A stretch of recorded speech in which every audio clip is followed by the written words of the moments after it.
Hello everybody, welcome to the video. Today we are on the 2024 Starkfog that came out with the most recent OEMs, and it is just under the MX Bikes E category in case any of you guys are curious or asking me later in the comments. I'll just clear that up right now. If you still can't find it, like I don't know how, not how dumb you could be, but like just I have this thing, right, where I hate when people just don't look for themselves and ask, like I used to do it to my mom all the time, and I see why she hated it so much, but it's like, look around first, and then if you can't find it, maybe go like comment or ask a friend or something. Don't just be like, oh, I haven't seen it before, I'm gonna have to do it. That's just not the way to go about it. So make sure none of you guys are those people.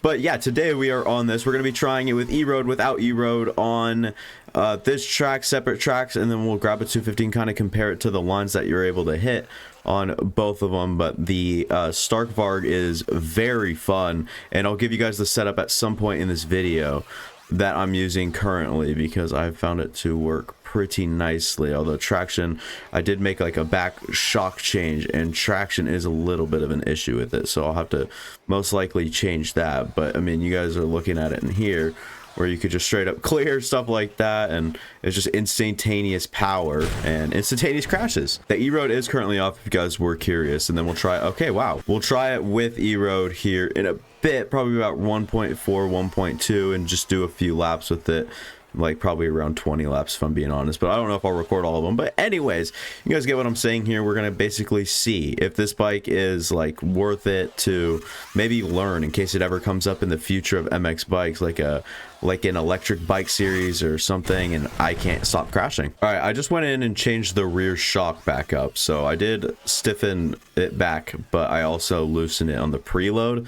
So we'll see what that does for it, but I'm not really going to try to sit here too much and fidget with the setup. I really just want to see what this the bike's capable of, see what we're doing here, see what we're dealing with here. And obviously it is a bike that is capable of wheeling a whole whoop section and clearing this to the second one, but we have not been able to pull that line out of our bag yet. But you guys see this one right here where you can just get up and over very easily, have to get on the brakes, get through this berm, and then jump over this like little mound, if you like, you want to call it that, and then you can kind of just do all the bigger lines, and then if you wanted to just hop right back up in here.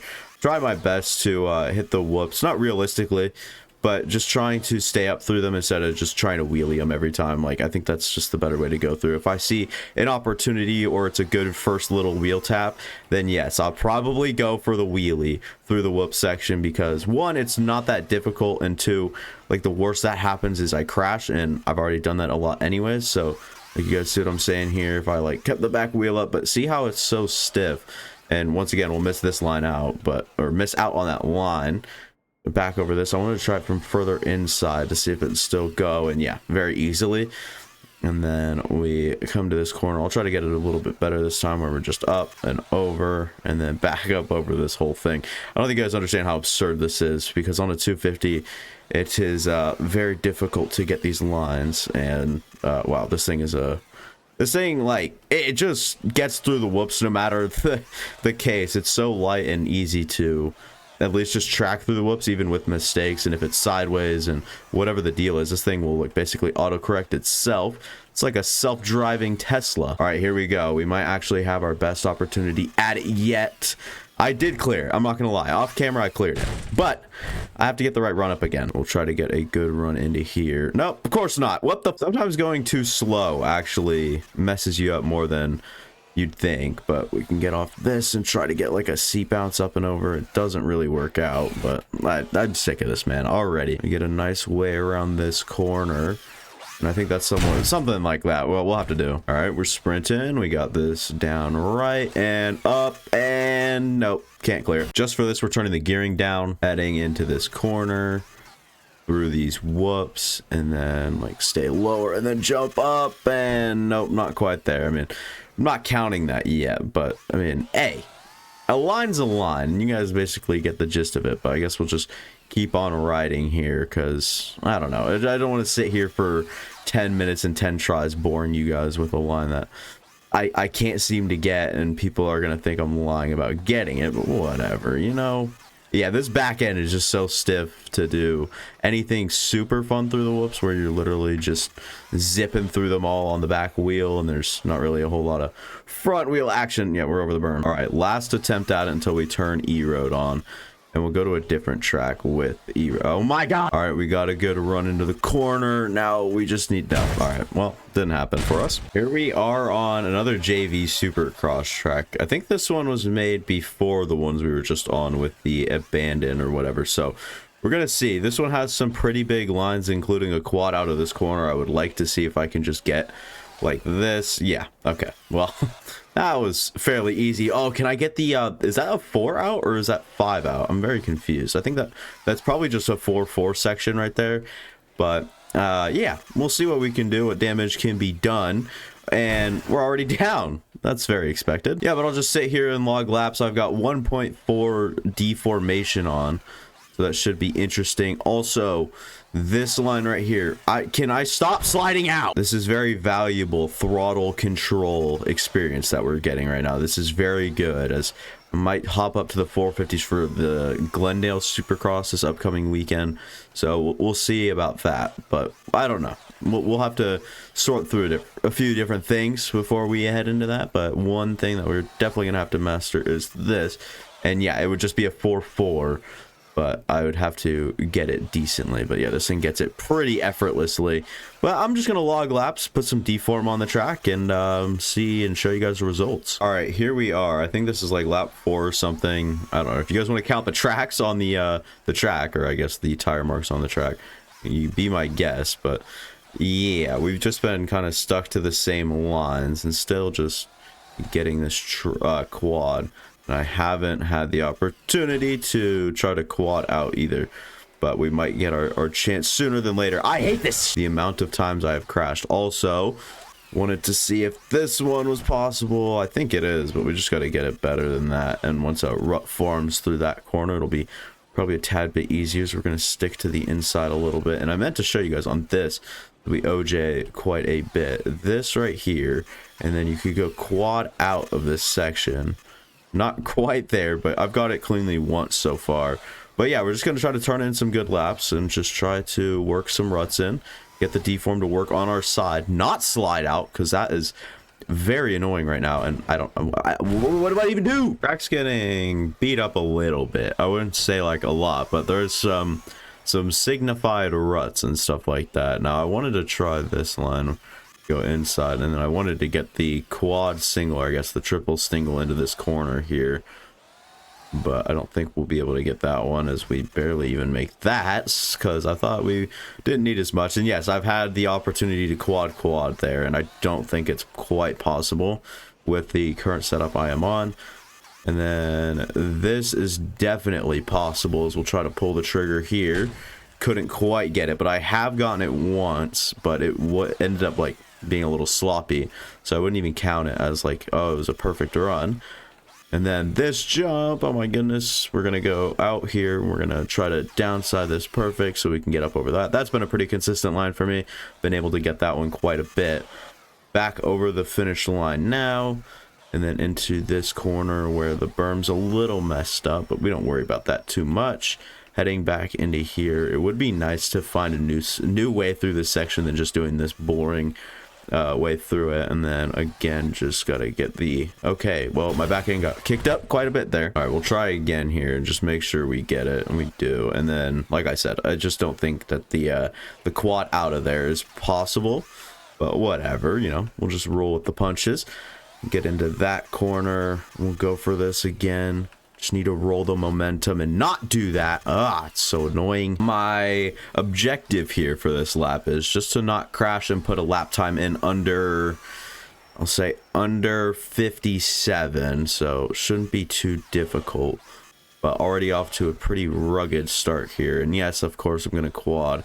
It's actually easier to quad instead of like tripling, because you're not trying to just triple in there. You're instead like getting, it's a little bit harder timing to get the triple instead of the quad there because of the power on this bike. And then I'll just triple up on into here, and don't know, I haven't really tried this line often, so I guess we're just triple singling out, getting pretty far inside.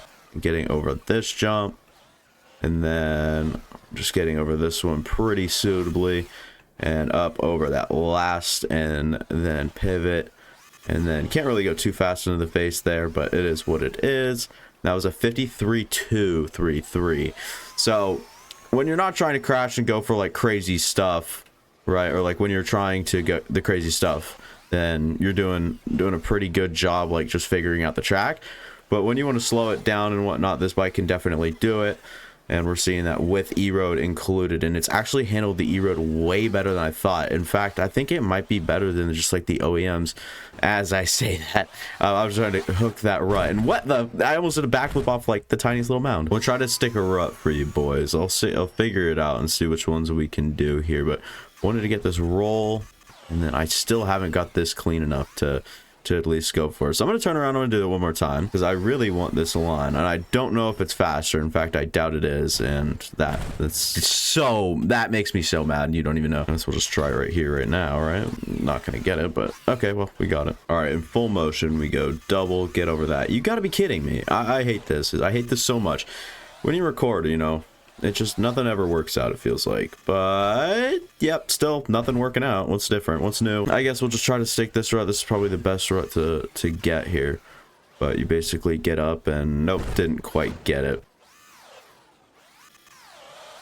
See, like I wasn't talking, so this obviously isn't gonna go in the recording. Oh my god. But I got it, and then man, nothing works out after that, but we got it. All right, another attempt at the sticking of the rut, and I would almost call that successful. It's kind of hard to tell, I'm not gonna lie here, but if we go to orbit and we see me seat bounce up here, get off that, and then oh, it's so close to working out. All right, final lap here on the Stark Park, and then I'll go grab the 250 and just show you guys what we can do on the same tracks, just on a 250, and see how limited it is versus the Stark Varg. So I'm gonna try to jump and get over that with, and just go back to the same old through this section, get to the top of that, and just make sure we can. Okay, yeah, well, we might be able to quint into that. What the, like, what, how, this game, man, it's so great. Servers are down, and so am I. I'm down all the time. So we're gonna see this right here through the whoops. It works out. I still have not, I want to get that one actually, now that I think about it. So we'll try to get that one a few times before we leave off the Stark Varg here. But yeah, you guys see kind of how it deals with the deform on the track. It's doing a pretty good job. Now I'm not gonna expect to make this quad, but we got a good run at it. Go first, the nice little double, and we got to toss it pretty wide there. But we're gonna go back to the back corner of the map and OJ that, yeah, okay, of course, and into the corner thou go. Hit the wrong spot on the corner, just kill me now. We're heading back to the, what the, why? My luck only goes down once I start hitting that record button. Same as right here. I'm so done, man. You know what, screw it, I'm not even doing this. And here is the setup for the good old electric bike Stark Varg here. 20 millimeters, 80 120 back tire, then suspension. It's almost all the same, I'm pretty sure. Yeah, the only thing changed is the back preload, which I almost don't even recommend that. And then I'm running the 1354 gearing, and others I'm running the 8mm fork height and the 2 swing arm, keeping the rod length and offset stock. And then I'm running the alpha mapping, but it could be good to work your way up if you aren't as good at the game, I would say. So like start here, MX2 standard, and then open, probably be the ceiling for a while until you're really comfortable with that, and then try alpha. We're about to turn off the deform, so we're going to be dealing with that, but it's only going to be a couple of laps here. But here is the 250 that feels severely underpowered right now, I'm not going to lie. But I mean, we'll see if we can pull the quad. It's going to be a tough one, but we do, but we barely get it. And as you guys see, we don't have as much room over that as we'd like. It's much slower up there. Heading back through here, I would actually say it has the upper hand here in the whoops, but this has no even living chance at getting that one like the Stark Varg does. The Stark Varg can get it, I'm aware, but I just am so fed up with it right now that I'm not going to worry about it. Then you head into this, you go back here, and then you get a nice run. Like, that is insanely underpowered to me, like, after getting off the start bar and whatnot. And yeah, there's no chance I get that line either. But yeah, you guys kind of get the gist here, right? Like, this thing is much worse than the Stark Varg when it comes to just sheer power and what it's capable of. Like, the ceiling on a Stark Varg, put 100 hours on that thing, and yeah, I think you have a chance to be like the fastest player in the game on Supercross. Now, Motocross is a whole nother story, but you guys get what I'm saying. So that's kind of what I laid out here for this video, is just to see how insane it is as a bike. And just like in MX bikes, there's not a whole lot of things like it, I guess, is what I'm trying to say. As yeah, we can't even get over the triple from the inside. I'm so used to just being able to zip over anything I want at any time. Third gear, we get over this nicely. That's a good enough downside. We'll go for the quad here, and of course not. And here we are on the abandoned track here with the 250. The Cowie 250 has been the 250 of choice for me, and I think it'll continue that way through the Supercross season at least. We might make a bike change heading for Motocross, but I don't know. We'll see. Obviously, we're not there yet, and it's very far removed, so hard to make our assumptions. But we'll look at this right here and how low it goes, and boom, there's literally no chance we get that at all. Like, literally a 0% chance that we get that. And then we were doing this line earlier, and you see how much of a stretch it is for us. Like, the power comparison is insane. Can't even compare it. And you'd have to like wheelie and do that to get this. Like, that's very lucky, by the way, what I just did there to get the wheelie over. I feel like that's a pretty good line. Like, I can't do it consistently though. Like, that's probably a once every 3 lap sort of deal, and this just so happened to be one of the 3 laps that I get it, because I guarantee I couldn't do it again. And I don't know how far this thing could jump. Then see if we can clear that same bump. Oh my god, got a little locked up there. Nice over the double, and then double into the, or single into the corner through in second gear, where the double word came into my mind. Jump back into here, and I'll show you guys what I do through here. Just try to jump as far up as out I can. Head back down here, second gear, and then I would go third and try to get it, but you know, it's not worth it right now. No way, we're gonna go in third, all right, and just hip up over that. And then there we go, and then get around. What the fuck? I think we're just proving our point more and more every time we crash on this thing. I'm so done, man. Second gear, we're gonna shift up to third to get this triple. We're gonna take this corner nice and slow, get the execution from the top, and then see, look, we won't be able to get that there, but there you guys go. That it took that long to get an equal representation. And then the whoops, I think, like, once again, like I said, I think this thing just has the edge thanks to the setup I'm using. And land it. Nope, can't. But yeah, I hope you guys enjoyed. If you guys did, go ahead and like, go down, subscribe, go check out the past content on the channel. It would mean a lot. And if you watch all the way through the video, that also means a lot and means that you like my content. So most likely you will like most of the stuff on the channel. So that'll be all once again, and I will see you guys next time. Deuces. Oh wait, hang on. I actually have to crash here though. Like, that's just my thing. I just have to crash. So, doses.